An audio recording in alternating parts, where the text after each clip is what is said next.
name is Matt Meyer. It's an honor to be here facilitating this workshop, Let Freedom Ring, on strategies to release political prisoners today in the U.S. I'm actually going to just start by reading a little bit of introduction from this book of the same name as the workshop, Let Freedom Ring, which is over 900 pages. I'm only going to read 3 paragraphs. Just thought I'd say that up front. Face reality. The poster screams out at you. 48 faces, men and women of every racial and ethnic group, look determined and active and strong. They stare out, they reach out of the black-bordered design, stark and clean, with bold white lettering proclaiming the message, there are political prisoners in the USA. When the coalition known as Freedom Now first produced that poster in the late 1980s, many in the US left were unaware of most of the names attached to those faces, and of the fact that over 100 people who could easily be classified as political prisoners by the standards of the Geneva Convention or the United Nations languished in US jails. Even figures who now serve as icons in the struggle against the death penalty, such as death row journalist Mumia Abu-Jamal, or respected leaders of the American Indian movement, such as Leonard Peltier, who has had petitions calling for his release signed by literally millions of people across the globe, were not easily recognizable amongst progressives in their own country. 20 years later, that situation is somewhat improved. The existence of US political prisoners is readily accepted throughout movement circles.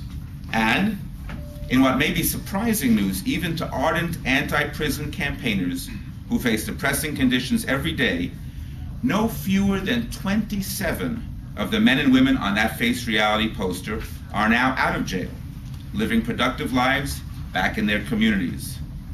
There has been progress, born of struggle, over these 2 decades. But 3 of those pictured are dead. Albert Noah Washington and Richard Williams died in prison, away from their families, of cancerous cells and infections that ate away at their bodies with a speed indicative of their deadly surroundings. In just the time since this book was written, an additional death, Bashir Hamid.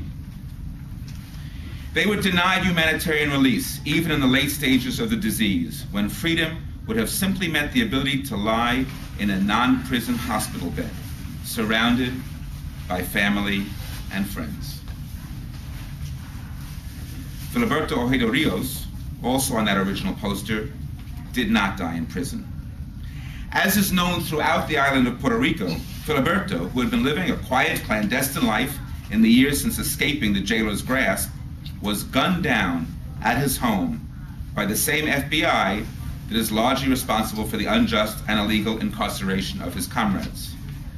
That the FBI selected to assassinate the 72-year-old Filiberto on Grito de Lares, the traditional day of celebration of Puerto Rico's short-lived independence from Spain, before the US Marines showed up, is further indication of the provocative and hateful manner that US authorities have dealt with these enemies of the state. Noah, Richard, Bashir, Filiberto, along with Merle Africa and others, are dead. And 18 others on that critical old poster are still imprisoned. And new faces continue to be jailed, taking the place of some of those now free. The panelists here today, and many of the activists who helped in putting together this book and others like it, believe that political prisoners and the issue of political imprisonment in the US today is central for building strong movements of resistance against imperialism, racism, sexism, and oppression. It's not just that we think that everyone has to stop whatever they're doing and change all of their current work and focus all of their attention on political prisoners. It's that we have to recognize the whole left, the whole progressive communities, nations, and movements in the United States, that without freeing political prisoners of the past, without building resistance movements of the present, we've got whole sectors of people who are going to be a little less interested, a little less willing to take the risks of organizing today. So if we're going to build a strong movement, we have to pay attention to those still in jail.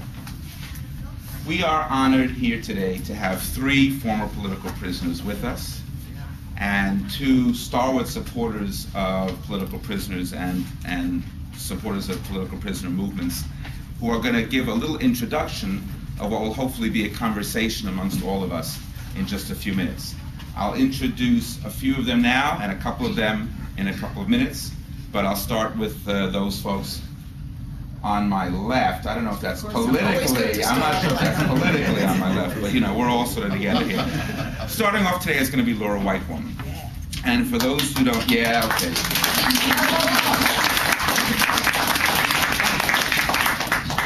Laura is distinguished not only as a former political prisoner who spent over 14 years in jail as an anti-imperialist North American activist in solidarity with the Black movement, the Puerto Rican movement, and many others, but she's also, for those of us in New York, particularly important because she not only decided to come to our city to live after getting out, but she hit the ground running as an activist and hasn't stopped, barely taking a breath to enjoy life outside of prison so that she could continue fighting for those left behind. So Laura's going to start off, and then we will have after her Ann Lamb.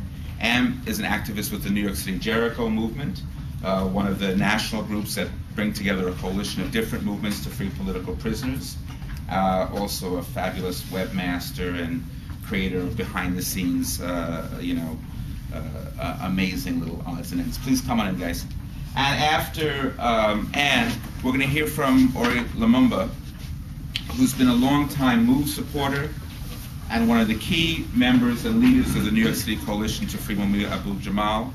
And he'll be talking not only about the Mumia movement and some very, very vital new things that are coming out of that movement, but also about the MOVE family in general and the upcoming stuff around the MOVE 9. So we'll start off with Laura and Ann and Ori. Please take it away. Welcome.